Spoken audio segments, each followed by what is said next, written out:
بسم اللہ الرحمن الرحیم۔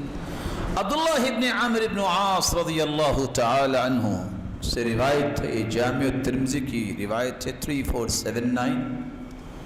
دعا جلدی قبول ہوتی اس کی ہے جس کو جتنا یقین زیادہ ہے اتنی جلدی قبول ہوتی۔ ہم جیسے بادشاہ لوگ بیچارے سوچتے رہ جاتے ہیں پتہ نہیں قبول ہوگی کہ نہیں ہوگی، جب اللہ پہ اعتماد ہی اتنا کو ہے تو قبول کیسے ہوگی؟ ادعوا اللہ وانتم موقنون بالاجابہ، اللہ سے دعا ایسے کرو کہ یہ قبول ہوگی، یقین کر کے کرو کہ یہ قبول ہوگی، ضائع نہیں ہوگی، اللہ قبول کر لیتے ہیں۔ یعنی کیسے وہ دعا کرتے تھے لوگ جن کی فوراً قبول ہو جاتی؟ یقین تھا۔ یقین کیا تھا؟ میرا رب سے تعلق ہے، میں اس کا بندہ ہوں، میں اس کی بات ماننے والا ہوں، عبادت کرنے والا ہوں۔ اللہ تو اپنے بندوں سے پیار ہی بہت کرتے ہیں۔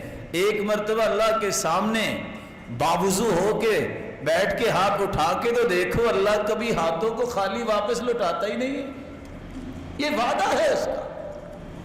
کچھ لوگ کہتے ہیں نہیں نہیں فلاں کی تو اللہ موڑتا نہیں اور ہماری سنتا نہیں ہے، یہ سب شیطان کے بس سے ہے انسان کے دل میں، اللہ کسی کی بھی نہیں موڑتا، یہ اللہ کا وعدہ ہے۔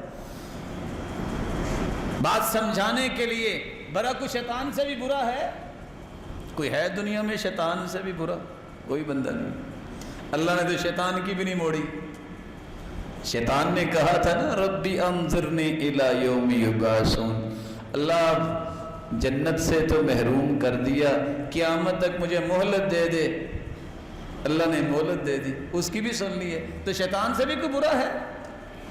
اگر شیطان کی اللہ نے نہیں موڑی تو میرے بھائی جو رحمان کے سامنے سجدہ ریز ہونے والا ہے، اللہ اس کو کیسے موڑے گا؟ اس پہ یقین کیجئے، اس یقین کو ختم نہ کیجئے۔